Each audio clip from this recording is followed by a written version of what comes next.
Well, let's bring in Nizar Farsakh again, who's been commenting on this through the day. Do you think he achieved anything with the lawmakers which we didn't know, anything new which we hadn't heard from him before? I think he definitely motivated and encouraged the right in the US. They like this kind of rhetoric, that's tough, and believing that there's bad guys and good guys. But as far as the left, of course, they found it offensive. The fact that he's using the hostages and the soldiers as props when his son is in Miami having fun. So all of these, in fact, I think almost every single thing he said was not correct. There were falsehoods, a lot of falsehoods. So all of this purposing of the visit in order to make himself be the leader of this global war on the uncivilized, I mean, a lot of people see through it. But about 24 standing ovations at least, so certainly support here in Congress. Yeah, definitely. I mean, on the right, he is a hero. Right? He comes across as somebody who is a fighter, who, of course, they like his, racist tropes or his Islamophobia. These are the kinds of things that they like when he says them, because he comes across as not politically correct. Just like Trump, that it's the same kind of people that like the same kind of rhetoric. Tough, but in fact, the speech itself had very little truth in what he was saying. Okay, you mentioned Trump. He's going to meet Trump on Friday, potential president again, of course. He's going to meet Joe Biden on Thursday, who is the president.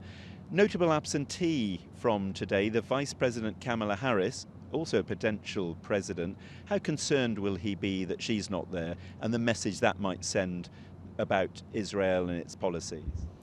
So I think Netanyahu put all his eggs in the Republican basket, and specifically Trump. So he's betting on Trump. I don't think he's trying to carry favor with the Democrats.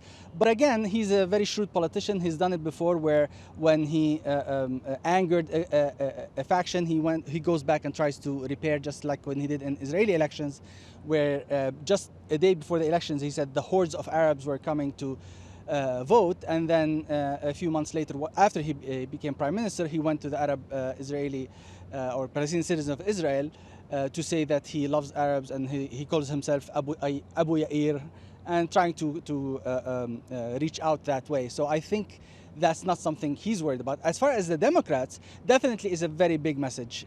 In theory, if it was another head of state, Kamala would have stayed.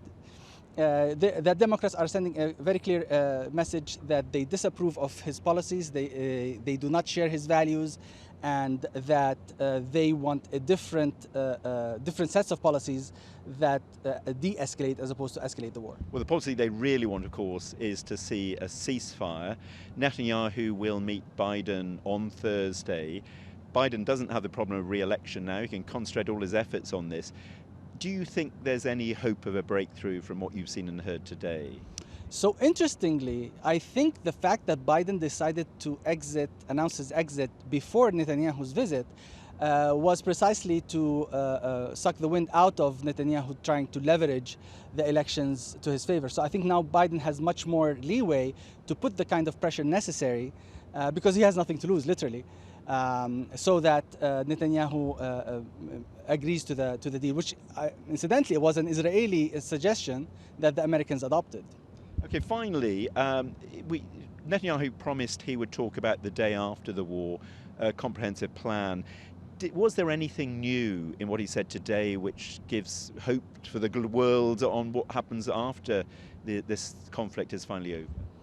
No, he was very general. He said that he wants a new Gaza, that one where the Palestinians, the Palestinians who run Gaza would be Palestinians that do not want to destroy Israel. It's not too much to ask, is it? I know. It's like it's not up to him to decide who rules Gaza. The Gazans decide who rules Gaza. And the more important thing is that he said that they will stay in Gaza. They will continue to occupy Gaza.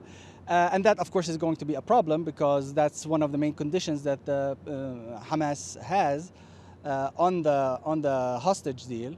But then again, for Netanyahu, the hostages are not really his priority. Okay, Nizar Farsakh, thank you very much indeed. So that